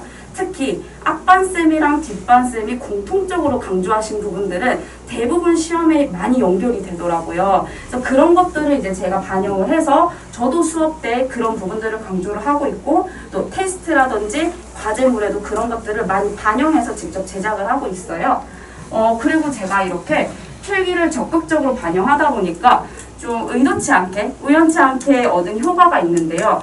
학교에서는 1대 다수로 수업을 하다 보니까 아이들이 생각보다 학교 선생님의 설명을 잘못 이해할 때도 많더라고요. 그래서 제가 필기를 보면서 잘못된 개념을 필기한 경우도 많아서 제가 그런 것들을 교정해 준 경험도 굉장히 많거든요. 그래서 아이들 필기 보면서 학교 수업 정확하게 이해했는지, 그리고 또 학교쌤은 어떻게 어떤 부분들을 강조하는지 일석이조 효과가 있더라고요. 그래서 제 수업의 특징 첫 번째라고 봐주시면 되고요. 두 번째, 이제 외부 지문은 아이들이 워낙 부담스러워하고 어려워하는 부분이다 보니까 제가 시험 범위가 아닌 다른 지문들을 다 훑어줄 수는 없겠지만 이 시험 범위랑 아주 관련성이 높은 작품들은 좀 같이 봐주고 있습니다. 그리고 테스트에도 외부 지문들을 좀 출제를 해서 아이들이 처음 보는 작품들을 제대로 감상할 수 있는지, 제대로 독해할 수 있는지 그런 것들을 좀 체크하고 있습니다. 자, 그리고 밑에 보시는 이 세 가지는 제가 수업 외적으로 신경 써주고 있는 부분들이에요. 자, 일단 첫 번째는 수업 시작할 때 한 30분 정도 주간 테스트를 진행을 합니다. 그래서 이제 저희 시험 범위를 한 7주에서 8주 정도 잡거든요. 그런데 아이들이 한 3주 정도만 지나가도 앞에 부분들을 많이 잊어버리기 시작해요. 그러다 보니까 제가 주간 테스트는 매주 누적해서 시험 문제를 내고 있습니다. 그래서 뭐 예를 들면 4회차 수업이면 1, 2, 3회차 때 배웠던 내용들을 싹 다 누적을 해서 아이들 시험 대비 좀 꼼꼼하게 진행되고 있는지, 앞부분 많이 잊어버리진 않았는지 그런 것들 체크해주고 있고요. 주간 테스트 점수가 많이 낮다거나 제가 생각했을 때 절대 틀리면 안 되는 문제인데 틀렸다, 그런 아이들은 어쨌든 공부가 좀 안 되고 있다라는 뜻이기 때문에 주중에 클리닉을 따로 불러서 제가 개별적으로 보충을 해주고 있습니다. 자, 그리고 두 번째, 이 반복 숙달 훈련은 쉽게 생각해서 OX 문제라고 생각해 주시면 돼요. 제가 유인물에 예시를 넣어놨거든요. 반복 숙달 훈련 보시면 제가 긴 지문을 가지고 되게 잘게 쪼개놨습니다. 그래서 거기 보시면 관동결국이라는 작품이 실려있을 텐데, 관동결국이 정말 긴 지문이거든요. 제가 그 긴 지문을 한 10개 파트로 쪼갭니다. 10개 파트로 쪼개서 각 파트에 맞는 OX 문제를 내는 거예요. 그러다 보면 아이들이 이 어떤 한 부분이라도 등한시하지 않고 좀 꼼꼼하게 반복해서 읽을 수 있도록 제가 직접 OX 문제 내고 있고, 또 이 부분에서도 학교쌤이 필기 강조하신 부분들 반영을 해서 OX 문제 제작을 하고 있습니다. 자, 마지막으로 구두 테스트입니다. 이거는 아이들이 직접 푸는 게 아니라 제가 말로 물어보고 아이들도 말로 대답할 수 있는 그런 테스트예요. 사실 이거는 저보다 우리 아이들이 되게 좋아하거든요. 왜냐면 아이들이 혼자 공부할 때는 되게 조용한 환경에서 공부를 하잖아요. 뭐 학교에서 공부를 한다거나 아니면 뭐 독서실에서 조용하게 공부를 하다 보니까 본인이 이 문제를 틀렸어도 해설지를 보고 나서 납득이 되면 나는 이 부분을 이해했다 이러고 그냥 넘어가거든요. 그런데 제가 이제 말로 구두 테스트로 물어보면 아이들이 자기가 진짜 열심히 공부한 부분은 슬슬 대답이 나옵니다. 그런데 조금이라도 공부가 덜 됐다 이런 부분들은 말문이 딱 막히거든요. 근데 학생들이 자기가 딱 말문이 막히는 경험을 하면 아, 내가 이 부분이 좀 취약하구나, 내가 이 부분을 좀 열심히 안 했구나를 몸으로 깨닫게 되니까 아, 쌤, 저 다시 이 부분 공부해서 다시 구두 테스트 도전하러 올게요. 되게 아이들의 승부욕을 자극해 줄 수가 있더라고요. 그래서 이거는 저보다 아이들이 되게 좋아하는 시스템이라서 제가 클리닉 진행하면서 같이 좀 봐주고 있습니다. 네, 저는 이렇게 5가지로 상률여고 내신 대비 열심히 준비를 하고 있고요. 지금 시간이 1분밖에 안 남아서 따로 질문은 받을 시간이 없을 것 같은데 제가 설명이 끝나고 앞에 있을 테니까 혹시 궁금하신 거 있으신 어머님들은 마치고 나서 따로 질문해 주시면 제가 도와드리도록 하겠습니다. 네, 들어주셔서 감사합니다. 안녕하십니까. 생각의 차이 과학 대표가 서현들입니다. 일단 저희 팀 소개부터 하겠습니다. 저희 팀은 저는 통합과학 가르치고요. 그리고 현재 고등학교 2학년, 3학년 물리과학 가르치고 있고요. 그리고 김슬기 쌤이 저랑 같이 들어가세요. 그래서 통합과학 가르치시고 그리고 고등학교 2, 3학년 생명과학, 지구과학. 그리고 김한희 쌤이 저희 아마 클리닉 조기 맡으시고 그리고 중동과학도 하시고 통합과학도 하시는데 올해는 아마 저희 클리닉 하실 거예요 아마. 네, 그래서 저희 클리닉은 저희 3명 다 들어가고요. 자, 일단 간단하게 저희 통합과학에 대해서 설명을 드릴게요. 뭐냐면 어머님들이 통합과학을 암기 과목을 하고 있어요. 네, 저희 이과 애들이 들으면요 깜짝 놀래요. 애들이 막 너무 놀래서 이게 어떻게 암기 과목이냐. 근데 그게 아마 상대적인 것 같아요. 네, 그래서 일단 통합과학은 물리, 화학, 생명, 지구과학이 정확히 구분되어 있어요. 그래서 거기에 맞춰서 그 전공쌤이 들어오시고요. 그렇다는 말은 만일에 이제 난이도가 높아지는 문제가 나오면은 무조건 고등학교 2학년, 3학년 문제가 나와요. 아이들은 몰라요. 선생님 문제가 어려웠어요. 보면은 다 고 이상. 예, 그래서 상일여고도 똑같아요. 그러니까 진짜 몰라요. 아이들은 그냥 어려웠어요. 그래서 고등학교 분야가 나눠지니까 고등학교 2학년, 3학년 연계되니까 거기서 고난도 문제가 나오고 그러면 모든 과목이 물화생지가 모두 어렵냐? 그렇지 않아요. 학교별 다르고요. 영역별 다르고요. 선생님별 달라요. 그러니까 상일여고는 지금 보면은 화학이나 물리가 어려워요. 그리고 지구과학도 쉽진 않아요. 근데 주로 화학이랑 물리에서 킬러 문제가 많이 나와요. 네. 자, 그러면 저희가 이제 저희 입장에서 그러니까 저희가 가르치던 학생, 가르치지 않은 학생하고 저희가 느낌이에요. 왜냐면 대체로 이제 학원을 다니지 않은 경우들이 그냥 통합과학하고 통합과학도 어떻게 해요?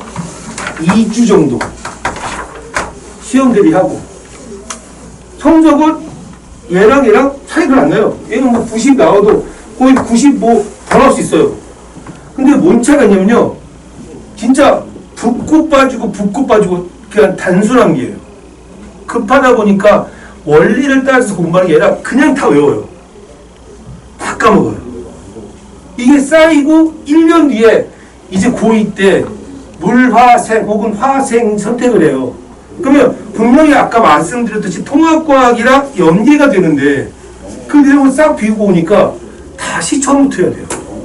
내용도 많아지고 어렵고 재미도 없고 그 나중에 포기하게 돼요. 근데 저희 애들은 이따 말씀드리겠지만 고1 때 선행을 같이 해요. 원리 맞춰요. 원리를 알면 재밌어요. 근데 공부가 재밌겠냐마는 그래도 좀 이렇게 늘어가는 맛이 있어요. 안정적이라고 하죠, 우리가. 네, 그래서 이 애들이 고2 되면요, 저희가 수능 문제 풀려요.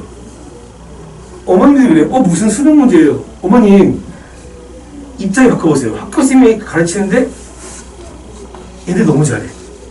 다 선행을 해오고. 그러다 보니까 더 어려워지고, 더 공부하고. 이게 현재 다 그래요. 고1, 수능까지도 그래요. 수능 문제 보면요, 10년 전하고 엄청 달라졌어요. 너무 잘해요, 애들. 이 못된 대치동들이 학생의 실력을 엄청 키워놔가지고 같이 어려워지고 있어요. 어차피 상대평가잖아요. 그러다 보니까 아무리 어렵게 해도 어떻게든 푸니까 이번에 대치동에 특정 생명쌤이 2달 수업료가 150만 원이에요. 생명과학인데. 이건 거의 제가 보기엔 너무 과한 것 같아요. 경쟁이 너무 심하다 보니까 무슨 수업을 하는지 모르지만 그렇게 수업료가 책정이 있더라고요. 무슨 관탐 따위에 그 많은 돈을. 그래서 그 정도로 어려워요. 그래서 학원을 그러니까 다니는 게 좋은 게 아니라 제가 말씀드린 거 과학도 꾸준하게 해야 돼요. 꾸준하게. 했다 안 했다 했다 안 했다. 이거는 그냥 만약에 뭐 문과를 한 거 없어요. 근데 이과를 간 학생이 했다 안 했다 했다 안 했다는 날아가는 수업, 날아가는 과목이에요. 근데 심리학 분명히 어려워요. 어머님 저 때랑 너무 달라요. 물론 저보다 어리시겠지만 너무 달라요. 예, 그거만은 명심해 주세요. 자, 그리고 저희 학원의 이제 시그니처겠죠. 저희 학원, 저희가 내세울 수 있는 장점. 자, 제가 지금 첫 번째 성적 그 이상. 지금 저희 3페이지 보시면 2023 커리큘럼 보이시죠? 밑에. 네네네. 그게 제가 한 주에 오차 없이 정확히 맞춰요. 보시면 선행, 내신 대비, 선행 대비인데 첫 번째 주는 물리예요. 왠지 아시죠? 1학기 중간 때 물리 나와요. 등가습. 그럼 저는 2학년 물리와 선행을 하면서 2주 하고 바로 6주 시험 대비 들어가요. 그러면 이미 물리 선행을 한 상태에서 시험 대비 들어가요. 그리고 중간고사 끝나면요, 운동량, 충격량 물리 선행하고 그리고 주기율표 화학교랑 같이 선행해버려요. 그러면 선행을 한 단원이 통과 내용 들어가고 그리고 여름방학 때는 화학이 이게 킬러예요. 그러면 뭐 산, 염기, 중화반응, 산화반응 선행하고 다시 학교 대신 들어가고 그다음 마지막에 이제 12월 되면은 제가 이제 몇 년 하다 보니까 한 주 정도 차이 나는데 통합과학에는 없는 고등학교 2학년 물리화학을 마지막에 마무리 져요. 그러면 거의 한치 오차 없이 12월 마지막 전에 물론 화원 한 번 끝내고요. 내신 대비. 제가 말한 성적 그 이상은 성적 더하기 실력, 선행. 네. 저희가 근데 이게 왜 가능하냐면요. 대략 저희도 이제 2명이 들어가요. 그럼 제가 같이 들어가는 김슬기 쌤 수육 때문에 저도 화학하고 김슬기 쌤이 3명 하면요. 아이들이 듣기 싫어요. 아이들이 원하는 건 물화 선행이지 생지가 아니에요. 저희는 과감하게 김슬기 쌤은 쉬어요. 시험지 말고는. 뭐 그분 못 보는 건 저희가 알아서 할 것이고 대신에 아이들이 원하는 수 물리화학을 해줘요. 근데 타학원은 불가능해요. 같이 들어가면은 계속 같이 하려고 해요. 근데 생명지학이 아이들이 고1 때 선행을 원하는 과목이 아니에요. 그래서 다 제가 들어가고 6주만 들어오세요. 중간, 기말, 중간. 이게 저희 학원만이 가능해요. 한 팀이기 때문에. 그리고 저희가 두 번째로는 이제 전문성이에요. 어머님, 왜 2학년, 3학년 물리화학, 생명지학 가르치는 쌤이 왜 들어오는 게 좋은 거예요? 제가 겨울방학 때 제가 혼자 했거든요. 근데 솔직히 말씀드리면 물리화학은 이거 문제 딱 보면요. 아, 이게 2018학년도 수능에 나왔던 건데 아, 이게 이런 개념인 걸 알고 있어요. 근데 생지는 제가 아이들은 몰라요. 재밌게 수업해주고 이해시키는데 제 머리에 이게 안 떠올라요. 이게 무슨 문제지? 이게 어디서 나왔지? 저는 몰라요. 그러니까 저는 저대로 15년치 물리화학, 김수기 쌤도 거의 10년치 생명지학이 있어요. 모의고사. 그 디테일함이 얼마나 크냐면요. 결국은 한 문제예요. 한 문제, 두 문제. 저희 애들 다 1등급인 애들 보면은 다 1점, 2점 절등급이에요. 그게 1점이 어느 중간 기말 중에 그 한 문제 더 맞아서 나온 거예요. 저희가 뭐 그냥 한 문제쯤이야 이런 생각하는 애라면 저희는 어떻게든 한 문제라도 더 이거 하나라도 더 되게 디테일하게 가르쳐요. 그러려면 되게 전문적이어야 돼요. 그래서 저희가 세 번째로 저희가 바로 유연함이에요. 이게 왜 중요하냐면 가령 예를 들어 상의려고 이번에 뭐 화학쌤이 갑자기 어디 아프셔가지고 수술해요. 그러면 화학쌤이 빠지면서 기간제 쌤이 들어오세요. 근데 이 쌤은 강사마다가 처음 들어오신 거예요. 몰라요. 난이도가 확 올라가요. 그럼 저희는 다 바꿔요. 싹 다 버리고 야 다시 만들어. 그 쌤 받쳐가지고 빨리 만들어. 저희가 작년에 그래서 한의원은 물리쌤이 빠져서 제가 지학 들어갔고요. 배제가 그랬어요. 배제가 2학기 중간 때 선생님이 아프셔가지고 고3 수능 문제가 3문제 나왔어요. 그거 다 제가 맞췄어요. 저희 블로그에 제가 올려놨어요. 맞춘 거. 이 수업하다 보면 되게 바뀌어야 돼요. 그러니까 한정된 저희가 미리 교재를 만드는 게 아니에요. 그래서 교재가 시험 4주 전에 완성이 돼요. 너무 그때 달라지기 때문에 그래서 저희는 그 세 가지예요. 성적 그 이상, 그리고 전문성, 그리고 유연함. 이게 저희만의 시그니처 장점이 저희가 자랑할 수 있어요. 타하고 다르다. 그리고 저희는 지금 316은 지금 교과서 비상이에요. 예, 책 굉장히 1학기보다 2학기가 어려워요. 네. 그리고 저희는 1등급이 한 명 있고요. 그리고 저희가 지금 각 학교마다 모두 1등급이 있어요. 이건 저희가 현재 다니는 학생. 현재. 예. 제가 18명 안 써요. 그거 거짓말이잖아요. 한 명, 두 명? 광문 2명 있고 그래요. 네, 광문은 정규 1등이 있어요, 저희한테. 예. 그래서 그걸 안 하게 광문은 상주더라고요. 1등 하면은. 그리고, 자, 지금 제가 이제, 이게 상일여고 물리시험인데요. 약간 좀 당황스러운 게 너무 성의가 없죠. 너무하지 않아요? 아니, 물론 이 쌤이 기말 때는 어렵게 돼요. 등가서 들어가니까. 그러니까 여기를 보니까 물리쌤이 1학기 중간 때 들어갔는데 내가 모르는 거야. 다이오드의 특징. P형 반도체와 N형 반도체로 정류작용하고 LED 이걸 쓰면 될 것 같아요, 답을. 근데 너무 신경 쓰여요. 이게 더해요. 심지어 이 태양전지는요, 다이오드 중에 하나거든요. 이거 범위가 2학 기말이에요. 그럼 태양전지는, 비에너지를 이걸 누가 쓰겠어요? 이거 교과서에 없어요. 비상시판서에 없어요. 이걸 아마 본인이 수업 때 언급하고 냈을 것 같아요. 근데 아마 틀린 데가 되게 많았을 거예요. 어려워서가 아니라 너무 성의가 없죠. 네. 그래서 아마 올해도 아마 신소재 들어가. 저희는 이걸 예측하고 아마 요거에 대해 서술형 한 20문항을 찍어가지고 서술형의 중요한 게 뭔지 아세요? 더 쓰면 안 되고 딱 맞게 써야 돼요. 서술형의 키워드는 감점을 안 당겨야 돼요. 감점 요인이 없으면 돼요. 그 감점 요인이 뭔지 아시죠? 쓸데없는 단어. 학교 선생님이 100명 시점하는데 얘가 20자 내용을 쓴 100자 적었어요. 눈에 불을 켜고 보실 거예요. 뭐가 잘못되겠나. 더 쓰면 안 돼요. 감점 요인의 최소화. 필요한 단어. 네.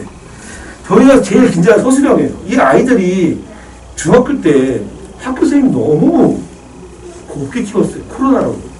쉽게 내주고, 다 빼주고. 보면은 애들 다 물리 안 했어요. 확 쉽게 하고. 코로나를 선생님이 쉽게 냈어요. 저희가 다 또하나요.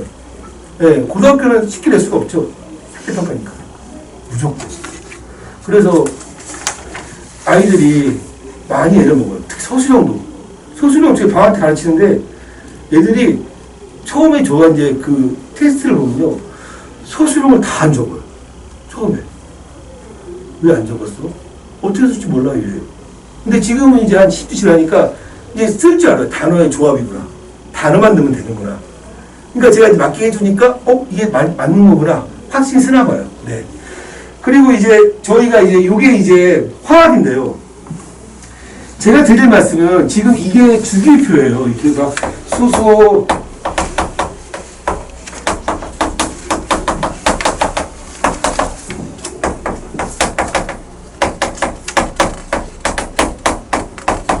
이렇게 막 날리지 않는데 이제 빨리 쓰려고. 자, 이게 근데 이거를 아이들이 수행이 제가 엄청 싫어요. 2주기 1조, 3주기 17조, 3주기 17조 염소. 바로 나와야 돼요. 염소 위에 플로리 산소. 바로 나와야 돼요. 왠지 아세요? 이거 보세요. 자, 보세요. 2, 3주기예요. 그럼 2, 3주기면 총 몇 개가 돼요? 그냥 2주기면 8개인데 2, 3주기면 몇 개가 돼요? 16개예요. 그쵸? 16개 중에 하나가 4개가. 그럼 끊임없이 여기서 생각해. 원자 번호가, 이게 뭐지? 원자가, 이걸 다 알고 있어요. 1, 2, 3, 4, 5, 6, 7, 여기 알고 있는데, 바로 보여요, 이게. 원자 번호가 제일 적은데, 제일 오른쪽이에요. 얘가 이주기구나. 이게 되게 빨리 떠올라야 돼요. 이게 근데 안 해오면 안 떠올라요. 이건 오로지 실력이에요. 이 주기표 보고, 수혜 레벨, 이게 뭐지? 이게 뭐지? 어느 고등학교도 절대 이게 누군지 알려주지 않아요. 네, 순간 딱 보고, 이거 뭐다? 이게 보이는구나. 얘는 아니잖아요. 원자 번호가 제일 적은데 원자 번호가 크다. 아, 이게 이주기다. 물어보잖아요. 두 개냐? 하나예요. 하나. 그리고 또 여기서 그 다음 단어 화학비라고 물어봐요. A와 C로 이루어진 화합물. 그럼 A가 뭔지 알아야겠죠. C가 뭔지 알아야 돼요.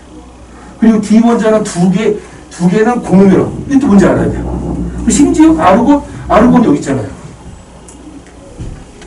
이거 그냥 이렇게 수혜리별로 안 돼요. 네, 어렵습니다. 여기 약간 수능형이죠. 네. 아까 말씀드린 화학은, 상일은 화학이랑 물리가 어렵다. 물리는 1학기 기말. 자, 그 다음에 이게 제가 지금 여기 어머님들 보이시죠? 거기 자료를 유사히 제가 이렇게 키웠어요. 이게 또 왜 제가 드렸냐? 네, 이게 알칼리 금속 실험인데요. 이게 교과서에 있는 그대로예요.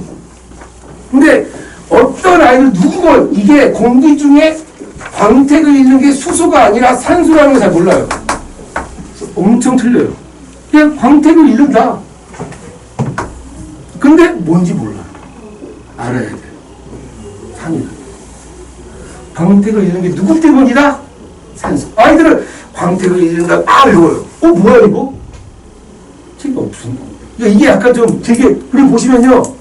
리튬이 물과 반응해서 산성, 염기성이거든요. 산염기 애들 안 외워요. 언제 배운지 아세요? 2학기. 기말 때면. 그러니까 이게 학부쌤이 모르는 거죠. 사립이다 보니까. 그리고 리튬 대신 칼륨을 사용, 이게 비상축탄세 어떻게 나냐면 리튬보다 칼륨이 더 격렬하다. 말이 맞겠죠? 빠르게. 이게 책이 달라요. 그냥 바라보는 거랑, 그러니까 아이들은 책에 있는 그대로 외워서 시험을 보지만 이걸 자기 걸로 해석을 해야 돼요. 네, 나중에 학원 가죠. 자, 그 다음에 이게 이제 지구과학인데요. 제가 이걸 왜 줬냐면 상일여고 비상축탄사에 이대가 없습니다. 엑스엠에서 중성자물, 블랙홀 없어요. 이거 고 2, 고 3 지구과학이에요. 이런 용어들이 없어요. 당황스럽죠. 교과서에 없어요. 나중에 어머니 책 보시면 1부터 10페이지까지 꼴꼴 보세요. 이런 내용들입니다. 이 빅뱅 다음이거든요. 없어요. 이게 사립의 특징이에요. 학교생들이 교과 연구를 안 하고 그냥 내가 아는 거. 그러니까 이제 이런 게 필요하죠. 야, 너희는 이거 알아야 돼. 나오잖아. 이게 왜 이렇게 많아요? 원시별, 주기혈성, 도세포성, 백색외성, 그리고 주기혈성에서 초고성, 그리고 중성자별, 블랙홀 다 외워야 돼요? 말이 이게 무슨 말인지 모르잖아요. 엄청나게 반복시키죠. 이게 어머니 정보력이잖아요. 그렇죠? 나중에 저기 어떤 애가 있어. 애가 자기 엄마한테 왜요? 나한테 왜 미리 하라고 알려주지 않았냐고. 네가 알았어야지 왜 엄마한테 뭐라고 그래. 어머니 미안해하고. 어머니들이 오늘 잘해줬어요. 많이 알아갔어요. 자, 그래서 이게 이제 교과서에 없다. 제가 교과에 왜 지금. 자, 그 다음에 이게 이제 생명과학인데요. 중학교는 단백질은 뭐, 스테로이드는 뭐, DNA는 뭐 다 알려주지 않죠. 이 보시면 여기 A, B, C 중에 얘네가 들어가야 돼요. 그리고 기억, 니은, 디귿 중에 얘네가 들어가야 돼요. 네. 그 호르몬 성분 단백질. 그러면 가만 있어. 이게 또 뭐야? 아, 세 가지가 모두 있는 애가 이게 단백질, 이게 이렇게 파악을 해야 돼요. 생명에 이런 게 많아요. 야, 이게 학교 수업만 열심히 듣고 하는 애들은 이런 문제를 놓칠 수가 있어요. 네. 생명도 어렵죠. 한국어가 영어가 아니에요. 되게 어려워요. 제가 보기에는 아마 이금방 학교에서 하면 두세 번째로 어렵지 않나, 과학은. 근데 옛날도 그랬어요. 네. 근데 어머니들이 아이가 점수 맞으면 몰라요. 야, 그거 왜 안 했어? 안 한 게 아닌데, 어려운 건데. 자, 그렇고, 제가 8시에 들어가서, 제가 오버는 빨리 끝내겠습니다. 자, 이게 이제, 네, 이것도, 이게 제가, 이 말씀만. 보시면, 보세요. 이 기준 세 가지죠. 이게 왜냐면요, DNA와 RNA 차이는 유전 정보가 있다. DNA. 그러면 세 가지 써야 되는데 1번 DNA 유전 정보가 있다. 2번 RNA는 없다. 그러니까 1번 DNA는 유전 정보가 있다. 2번 RNA 정보가 없다. 이게 안 된다고요. 부정형 쓰지 말라는 게 DNA가 있으면 RNA가 없겠죠. 그래 안 돼요. 얘네들이 많다는 거예요. 그만큼 소화시면 되니까 DNA는 유전 물질이다. 그럼 RNA는 유전 물질이 아니다. 이러면 안 된다고요. 예, 근데 애들이 이게 왜 하는데 이러고 있어요. 그래서 제가 지금 좀 급하게 끝내야 하는데 저희가 3.16은 토요일이에요. 11시. 그리고 제가 지금 자신할 수 있는 게 저희 클리닉인데요. 저희 클리닉 보시면요. 제가 이게 12주 동안 모은 거예요. 저희 학생. 12주 동안. 겨울방학 때. 보이시죠? 이 시험지에 대해서 한 문항만 제가 다 적었어요. 이게 12주가 모이니까 엄청난 자료가 돼요. 왜 이 아이가 첫 주차에 모습을 제가 다 알고 있어요. 적용인지, 추론인지, 이해인지. 이게 제가 12주로 다 모은 거예요. 그동안. 저희가 시험 내부터 다 모아서 어머니께 보여드려요. PDF로. 저도 갖고 있고. 이 아이가 어느 정도에 뭐가 될지 다 알아요. 저희는 정말 열심히 가르치고 학생 한 명, 학생이 이 수업 너무 좋다. 만족스러워. 이 목표가 저희 목표예요. 그리고 성적과 그 다음에 선행. 네, 앞뒤만 열심히 하겠습니다. 감사합니다.